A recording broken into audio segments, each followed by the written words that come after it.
repot. Harus ada bekal sehari-hari. Mau duit dari mana mama? Jan, pulsa dong 10.000 aja. Biasa ya. Anjir, lagi-lagi pemirsa, gue dengan mudahnya ngasih cowok duit. Gue punya cerita.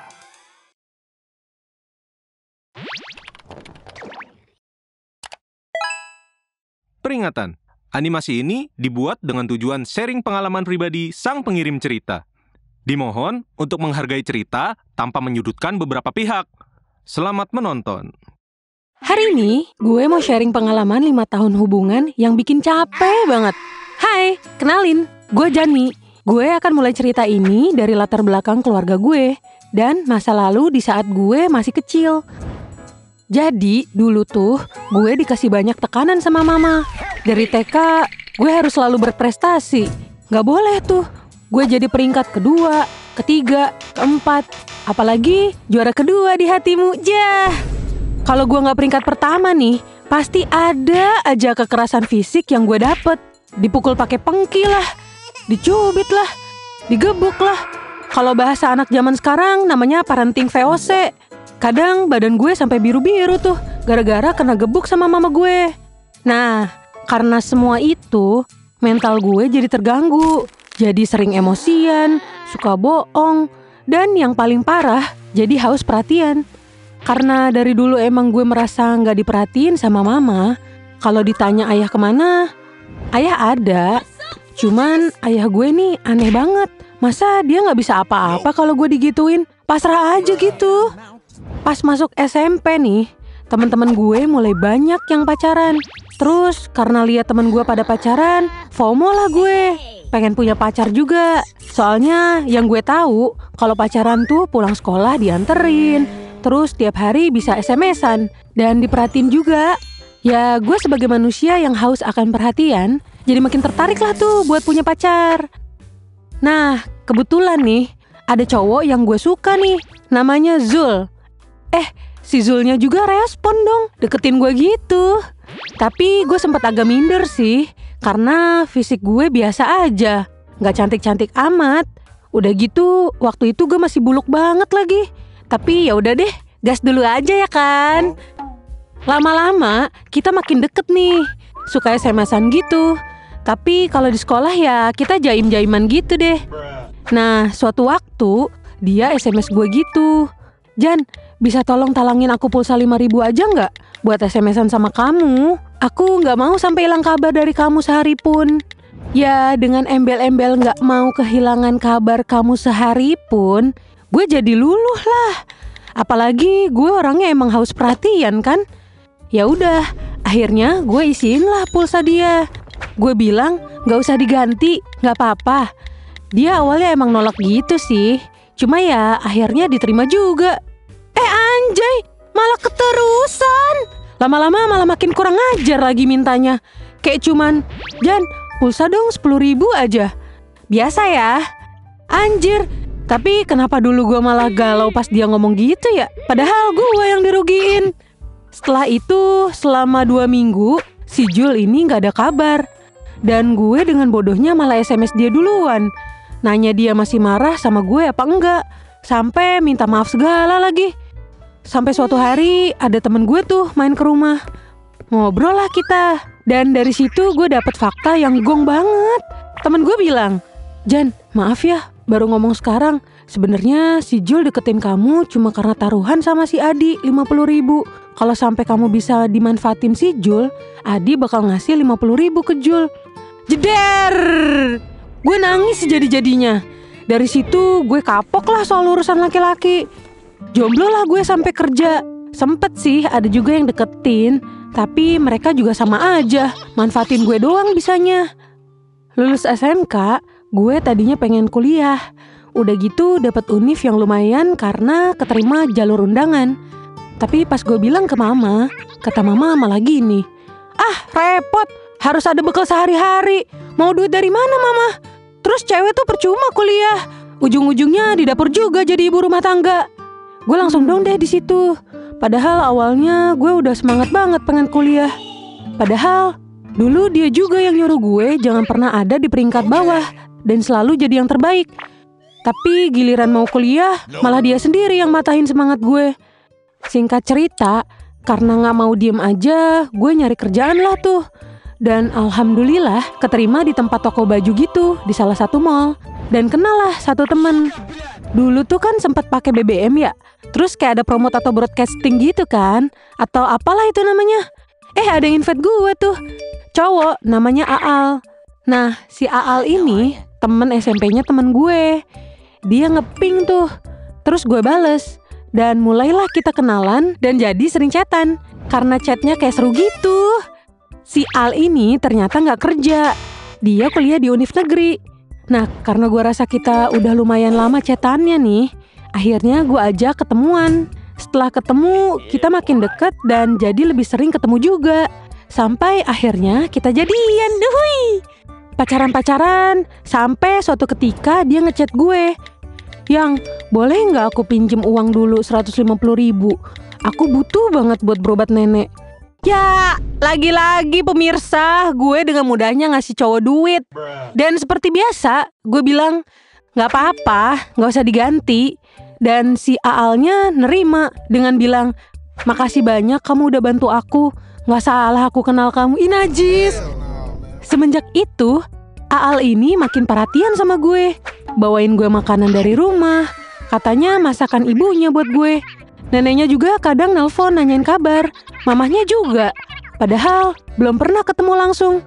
Karena digituin, gue jadi ngerasa diperhatiin banget lah tuh. Tapi makin kesini makin kesana, Aal jadi makin aneh. Kadang kode-kode minta beliin sepatu lah.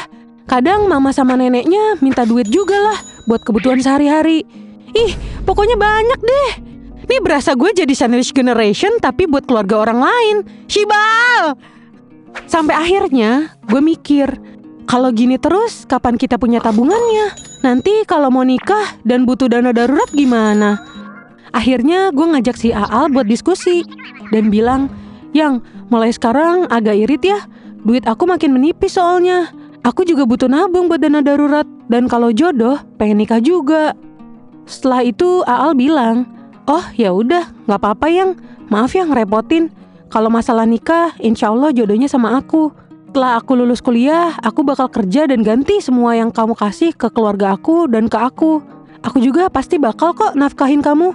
Sabar, sebentar lagi ya." Setelah bilang itu, cukup melegakan sih buat gue. Dan bikin gue jadi lebih semangat kerja lagi juga. Abis itu gue diajak rumah dia. Ketemu sama mama dan neneknya. Alhamdulillah, diterima dengan baik sih. Ya iyalah, gue donaturnya. Di situ seneng banget. Sampai ngomongin soal nikahan, soal masa depan. Dan sempat bilang, rumah yang ditempatin keluarganya bakal jadi tempat kita rumah tangga nanti. Cailah. Dengan semua itu, ya gue jadi makin yakin lah tuh kalau dia emang mau serius sama gue. Setelah pacaran kurang lebih 4 tahun, gue mulai sadar nih, kok dia gak sibuk skripsi, gak sibuk sama tugas kuliah. Padahal teman-teman gue yang kuliah lagi pada sibuk kesana kemari membawa alamat. Gue tanyalah ke dia, "Yang, kok aku belum denger ya kamu skripsian? Bukannya D3 udah TA ya?" Dia diem dulu tuh bentar, terus jawab, "Maaf Yang, aku gak ada biaya buat bayar kuliah. Jadi aku lagi cuti dari kampus." Gue kaget dong dan mikir, ya ampun, sampai kapan dong mau nikahnya kalau kayak gini? Ini bukannya gue kebelet nikah atau gimana ya? Tapi sebagai perempuan, ketika di hubungan tuh butuh arah yang jelas gak sih? Gue tanyalah, "Emang berapa biaya yang kurang?" Kata dia kurang 2 juta. Nah, gue saat itu gak ada sama sekali uang 2 juta. Karena uang gaji habis dipakai buat sehari-hari. Belum lagi keluarga dia suka minta kan. Alhasil gue beraniin diri lah buat pinjol.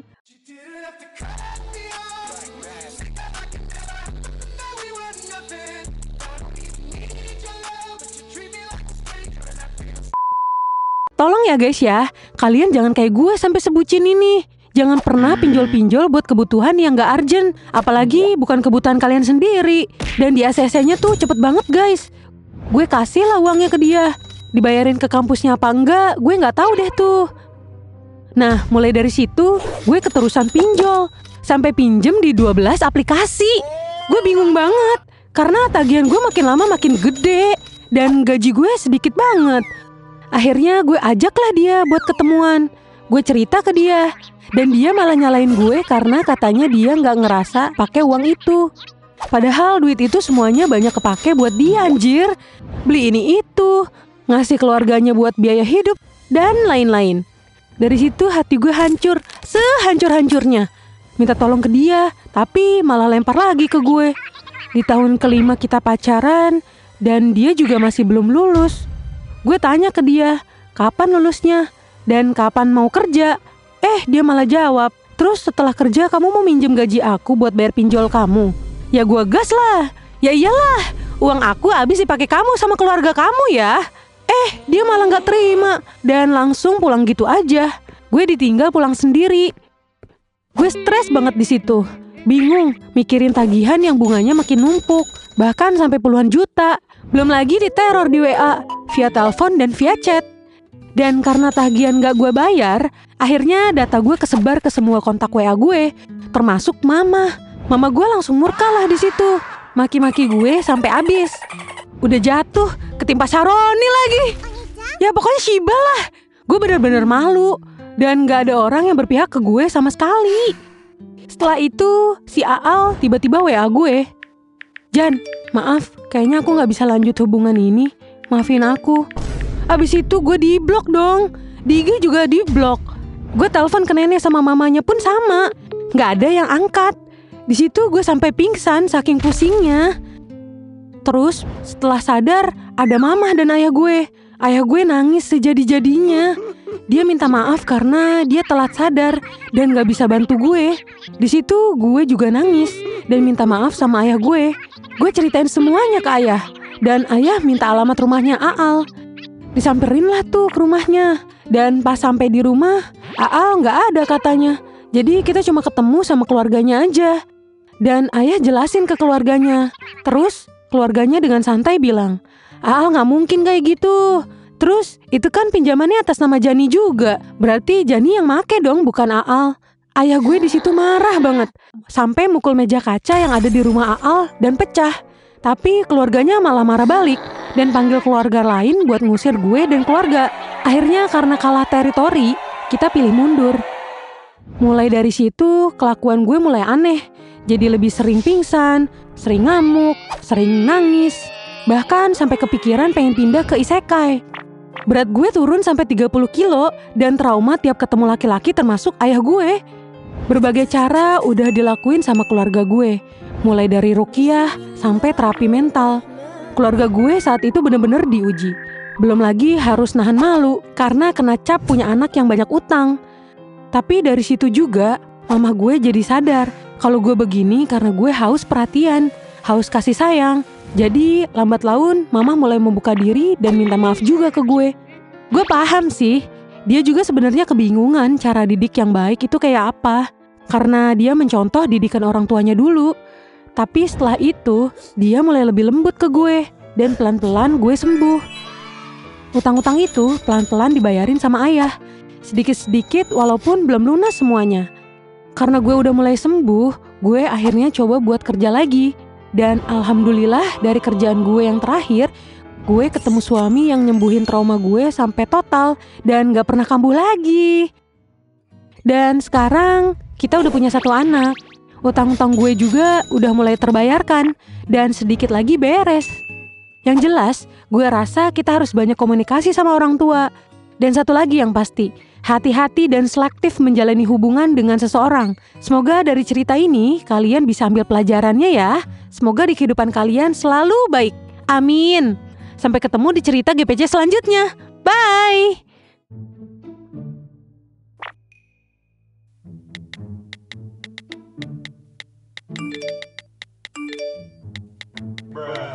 Bayar utang lu, bab.